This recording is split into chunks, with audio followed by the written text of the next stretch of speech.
Guys, it's Mo from Mo Reads It, and today we are doing 23 books to read in 2023. So I did this last year. I did my 22 books to read in 2022, and I got to, I think, about half of them read, and I really wanted to read the rest of the books on that list, so I added it to my 2023 list as well. But we have a bunch of new ones, so check it out. Number 1, Daisy Six and the Jones. Okay, so Daisy Six and the Jones is coming out with an Amazon movie or series on Amazon Prime March 3rd, if I am correct. And I have Daisy Six and the Jones, and I love Taylor Jenkins Reid's writing style. If this woman would write fantasy romance, I would be her #1 fan. I would read her books. If she has one fan, it is me.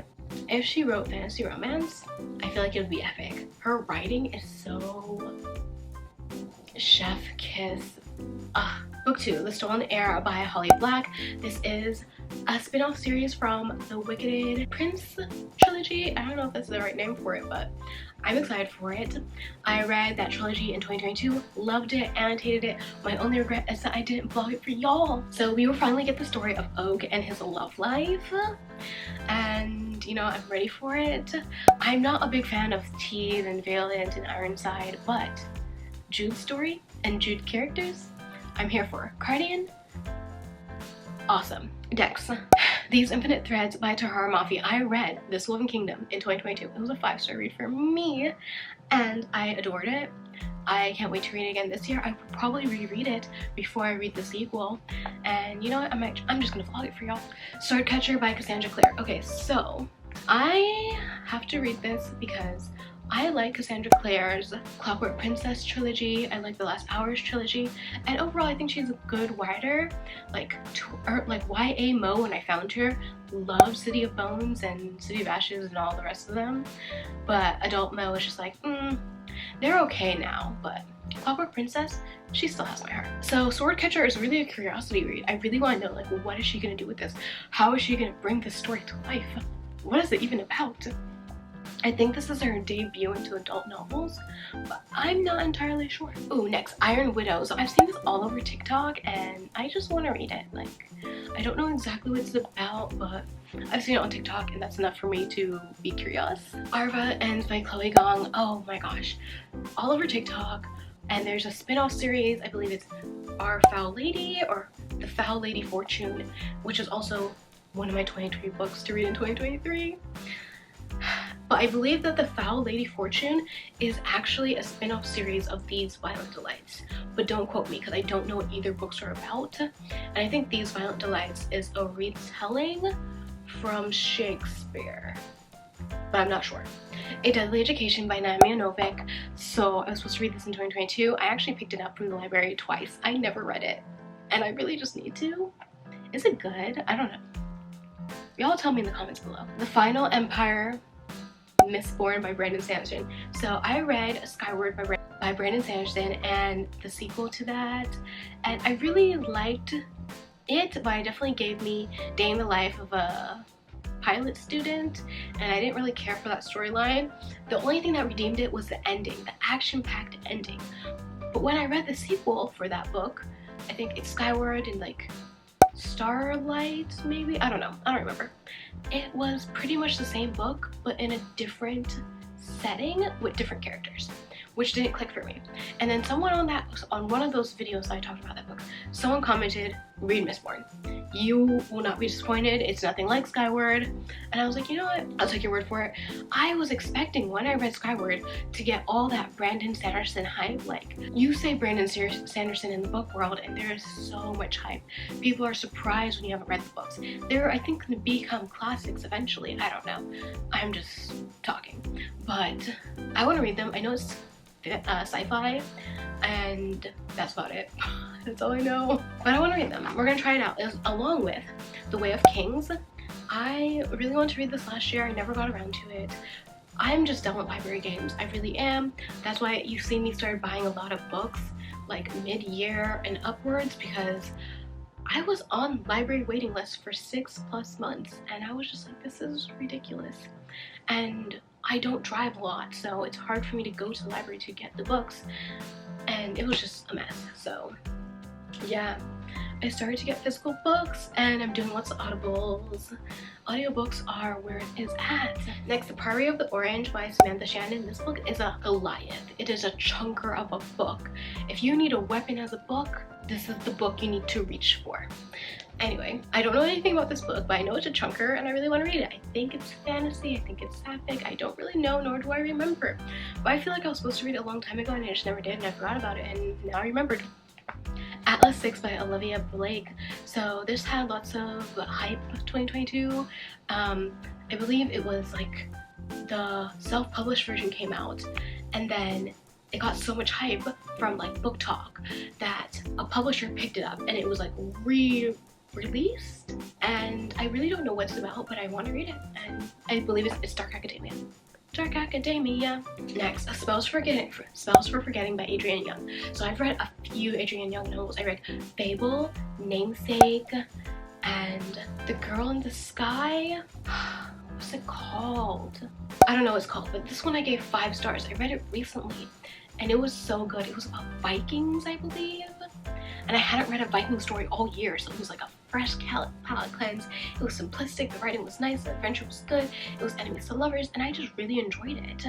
And I've been thinking for the longest, I really want to read the next book in the duology, but it's kind of like a spin-off book because it's a different character but same universe. And it's called The Girl the Sea Gave Back. Also my 23 books to read in 2023. But I don't remember the name of the book. Oh well. Spells for Forgetting, I believe, is an adult novel, while The Girl the Sea Gave Back is YA. And I'm excited to read both of them. I'm trying to get more into my bridging to adult fantasy romance and bridging to adult fantasy. We're still getting there. I think my Limerick box is helping me a lot with that, but we're just not there yet. And that's okay. Life is a journey. Next, Legendborn by Tracy Dion. So, Blood Marked or Blood Legacy. I don't remember the name of the book, but the sequel is out. And I was supposed to read this book a long time ago, and it's a shame that I haven't read it yet, even though it's supposed to be amazing. Everyone raves about it, and it's just a shame. And I just need to read it. I need to read it. It's not, I believe it's a Arthurian retelling, like the round table retelling. And it's fantasy, and there's a little romance, it's adventurous, there's black girl magic, and it was sold to me as Southern black girl magic, and I was just like, I need to read this. I have not read it yet. Next is The Poppy Wars. So by R.F. Kong, I read like 1/3 of Babel. I have read 1/3 of Babel. I had to put that book down though. It is a masterpiece. It is amazing. If you don't think you're smart enough to read Babel, I think you're smart enough to read Babel. Pick up the first 2 chapters on Amazon and see how it plays out for you, but wow. I love that book, and I had to put it down because it was just amazing. It was so good, and it made me bring up lots of questions in my life about language and identity, and I came, technically I was born in America, but I was raised in Guyana for many years of my life, so a lot of questions bubbled to the surface while reading this book, and I've never felt so seen in a book. Like, if you want to encapsulate the life of an immigrant coming to America and like conforming to survive, it's Babel. Like, I haven't read a book like that yet that I related to so deeply, and I really wish I had before. But it's amazing and I love it. And then the whole Babel like drama happened, and I was just like, what is this? I was on vacation in Miami when this happened, and like Book Talk was going off. One reviewer, big chaos, and I was just like, I have not finished reading the book. I feel like I'm gonna get a spoiler. I got a spoiler. And this is why I wanted to read Babel as soon as it came out, but it was so thought-provoking that I had to put it down. It was just that good. I had to put it down to process it. And then the drama happened and I got spoiled. So now I'm like, I need to let the spoiling get a little like old and then finish the book, because the book is a masterpiece. Read it. My only regret is I did not read The Poppy Wars beforehand, because I would have known I would need a physical copy of Babel and an audiobook copy of Babel, because I knew it would be a 5-star book. Babel's 5 stars for me and I haven't finished it yet. And I'm pretty sure The Poppy Wars will be too, because the writing is so exquisite. The storytelling so immersive. Read it. Read it.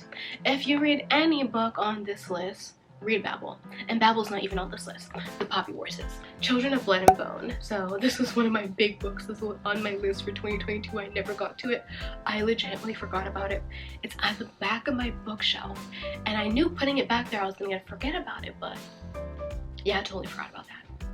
She Who Became the Sun. So I don't really know what this book is about anymore, but I was supposed to read this book years ago when it first came out and I forgot about it. And now I physically bought the physical copy of the book. And you know what? I think that's another reason I wasn't able to hit my 22 books of 2022, because I was waiting for library games for so long that I wouldn't have been able to hit the goal. It's a shame, but luckily I've moved over to physical copies online. And I got Scribe and Kindle books. Kindle Unlimited. Next is Air Awakens, another book I need to start. I keep reading the first 8 pages and then like dropping it, but it's fairy lore. It's supposed to be a retelling, I think. You know, I don't even remember anymore. A lot of people told me they loved it and I've tapped out. I think I'm kind of burnt out on trying to read it, but I want to read it. I want the story, but I don't want the story, you know? Next, Once Upon a Broken Heart. Okay, so I read the Carable and Everything series and trilogy, and I gave it 4 stars. Borderline on 3 stars. I could not connect with Donatella and Scarlett, and I just don't like them playing the game every single book. I'm not a game or heist-driven fantasy reader, but I love the world building and I love the writing. The writing, so good. The world building, exquisite. The plot, I couldn't get behind. The characters, I wasn't invested into. But I know that Stephanie Garber will continue to grow and evolve as a writer, and her plots will probably become different later on. And I think when she writes a different plot, I will eat that up because I like her writing. It's so imaginative, it's so mystic. It's like, think Charlie and the Chocolate Factory, think what the Night Circus should have been. I did not care for the Night Circus. It was atmospheric, and I'm not an atmospheric reader, honestly. It's just not who I am. I need atmospheric adventure or love romance, a triangle, maybe a lot of extra stuff happening in the background. I need everything and a ball of yarn. I just need the world. I'm so picky. Next, The Merciful Crow. I don't remember what this is about, but it was on my list for 1 year and I never read it, so we're gonna read it this year. Okay guys, what is on your most anticipated list for 2023? I never got to finish mine last year, but one of them didn't come out and the other ones I kind of forgot about, so I made the list smaller this year, I think. Happy reading for 2023. Bye!